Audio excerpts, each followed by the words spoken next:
ഇങ്ങനെ ഒരു ക്യാരക്ടർ വരുമ്പോ ഭയങ്കര ഹാൻഡിൽ ചെയ്യാൻ പാടായിട്ട് തോന്നിയിട്ടുണ്ടോ? അതിലോട്ടൊന്ന് ഡെവലപ്പ് ചെയ്തിട്ടെടുക്കാൻ? ഇല്ല, ക്യാരക്ടർ നമുക്ക് പറയുമ്പോഴേ അവര് പറയൂലോ ഇങ്ങനെ ഇതാണ് ക്യാരക്ടർ. പിന്നെ ഡയലോഗ്സും കാര്യങ്ങളും ഒക്കെ കാണുമ്പോൾ നമുക്ക് ഏകദേശം എന്താന്ന് മനസ്സിലാവും. പിന്നെ ഇതെങ്ങനെ ഭയങ്കര ട്രഡീഷണൽ ടൈപ്പ് എനിക്കത് ഇഷ്ടം. അപ്പൊ ഒരു എക്സ്ട്രോവേർട്ട് ആയിട്ട് ഒരു മോഡേൺ ക്യാരക്ടർ വന്നാലും ഫുൾ ഓഫ് ഫെയിം പാടായിരിക്കും. എനിക്ക് പേഴ്സണലി എനിക്കിഷ്ടം നാടൻ അങ്ങനത്തെ ഡ്രസ്സൊക്കെ ഇഷ്ടം. ഇഷ്ടം പാവാട ഉടുപ്പ്, സാരീസ് അതൊക്കെ ഇഷ്ടം. അപ്പൊ ഒരു മോഡേൺ ക്യാരക്ടർ വന്നാല് അത് വന്നാൽ ചെയ്യും. ഭയങ്കര ഒരു ഡ്രാസ്റ്റിക് ചേഞ്ച് ആണല്ലോ. അതെ, അപ്പൊ അത് എങ്ങനെയായിരുന്നു കോപ്പ് അപ്പ് ചെയ്യൂ? അങ്ങനെ നമ്മൾ ചെയ്യണമല്ലോ. ഒരു ആക്ടർ ആണ്, നമ്മള് എല്ലാ ക്യാരക്ടേഴ്സും ചെയ്യാൻ പറ്റില്ല. അപ്പം ഷുവറായിട്ടും ചെയ്യും. അപ്പോ ഇനി ഇപ്പം ഒരു മലയാളം പ്രൊഫഷണലി കരിയറും ആക്ടിങ് ആണെന്ന് പറയുന്നത്. അപ്പൊ ഇനി മലയാള സിനിമയില് ആരെങ്കിലും ഇപ്പം ഭയങ്കര ഡ്രീമായിട്ട് അല്ലെങ്കിൽ ഇൻസ്പയർ ചെയ്തൊരു വ്യക്തി ഉണ്ടോ?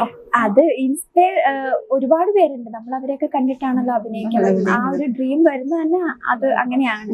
അപ്പം എനിക്ക് ഏറ്റവും വലിയ ഡ്രീം എന്ന് പറഞ്ഞാൽ എനിക്ക് ലാലേട്ടന്റെ മമ്മൂക്കയുടെ കൂടെ അഭിനയിക്കുന്നത് ഏറ്റവും വലിയ ആഗ്രഹം. അഭിനയത്തിന്റെ കാര്യത്തിൽ ഇൻസ്പയർ ചെയ്ത ആരെങ്കിലും ഉണ്ടോ?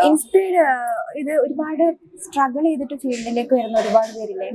അപ്പൊ അതൊക്കെ കാണുമ്പോൾ ഭയങ്കര നമുക്കും പറ്റും. അല്ലെങ്കിൽ ലൈഫില് എനിക്ക് കുറെ സ്ട്രഗിൾ ചെയ്തിട്ടുണ്ടായിരുന്നു ഞാൻ ഒരുപാട്. കാരണം നമ്മളെ സപ്പോർട്ട് ചെയ്യാനോ അല്ലെങ്കിൽ നമുക്ക് വേണ്ടി റെക്കമെൻഡ് ചെയ്യാനോ ഒന്നും അങ്ങനെ ഉണ്ടായില്ല. അപ്പൊ അത്രയ്ക്ക് സ്ട്രഗിൾ ഉണ്ടായിരുന്നു. അപ്പൊ ഒരുപാട് സ്ട്രഗിൾ ചെയ്ത് ഫീൽഡിലേക്ക് വന്ന ആൾക്കാരൊക്കെ ഉണ്ടല്ലോ. അപ്പൊ അവരുടെ ഇന്റർവ്യൂസ്, അവരുടെ എക്സ്പീരിയൻസും അവർ വന്ന വഴികളും ഒക്കെ പറയുമ്പോൾ നമുക്കും നടക്കും എന്നൊരു ഡ്രീം ഉണ്ടായിരുന്നു. നമ്മൾ പൊതുവെ പറയാറുണ്ട് ഏറ്റവും റിസ്ക് പിടിച്ച ജോലിയാണ് ആക്ടിങ്. എന്തോ റിസ്ക് പിടിച്ചൊരു ഫീൽഡാണ് ആക്ടിങ്. ഭയങ്കര പ്രത്യേകിച്ച് ഫീമെയിൽ ആയിട്ട് വരുന്നവർക്ക് ഒരുപാട് ഇഷ്യൂസും ഇതേപോലെ ഹൈറാർക്കി ഇഷ്യൂസ് അങ്ങനെ പല ഇഷ്യൂസും നേരിടേണ്ടി വരുന്നേക്കാം. അപ്പൊ അതിനോട് എങ്ങനെ? ഇതുവരെ എനിക്ക് അങ്ങനെ എക്സ്പീരിയൻസ് ഉണ്ടായിട്ടില്ല. ഈ തുടക്കം ആയതായിരിക്കും. ഇപ്പൊ ഞാൻ 6 മൂവി ആയിട്ടുള്ളൂ. ഇതുവരെ അങ്ങനെ ഉണ്ടായിട്ടില്ല. ഭയങ്കര കംഫർട്ട് എനിക്കങ്ങനെ ഫീൽ ചെയ്തിട്ട് നല്ല കംഫർട്ടബിൾ ആണ്. നമുക്ക് ശരിക്കും പറഞ്ഞാൽ പുറത്ത് ജോലി ചെയ്യുന്നതിനേക്കാളും എനിക്ക് അങ്ങനെ തോന്നിയിട്ടുണ്ട് ഇതുവരെ. ലൈക്ക് ഇതിലോട്ട് വരുന്നതിന് മുന്നേ ഒരു ടെൻഷനും അതൊക്കെ ഉണ്ടായിരുന്നു. പക്ഷെ നമ്മുടെ മനസ്സിൽ എത്രത്തോളം ഡ്രീം ആണല്ലോ നമ്മള് അതുകൊണ്ട് അത് നേടിയെടുക്കാന് ചെയ്യും.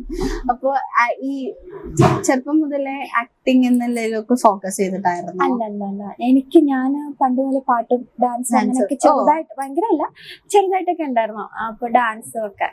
അപ്പം ഒരു എനിക്ക് തോന്നുന്നു +2 ഒക്കെ കഴിഞ്ഞ് +1 +2 ഒക്കെ ആയപ്പോ ചെറിയ ആടുകളൊക്കെ ചെയ്യുന്നുണ്ടായിരുന്നു. ചെറിയ നമുക്ക് ഇങ്ങോട്ട് വന്നിട്ട് ചെയ്യുന്നത്. അതിനുശേഷമാണ് ഇതിനോട് ഒരു ഇത് തോന്നുന്നത്. പിന്നെ അങ്ങോട്ട് ആയപ്പോഴത്തേനും ഭയങ്കര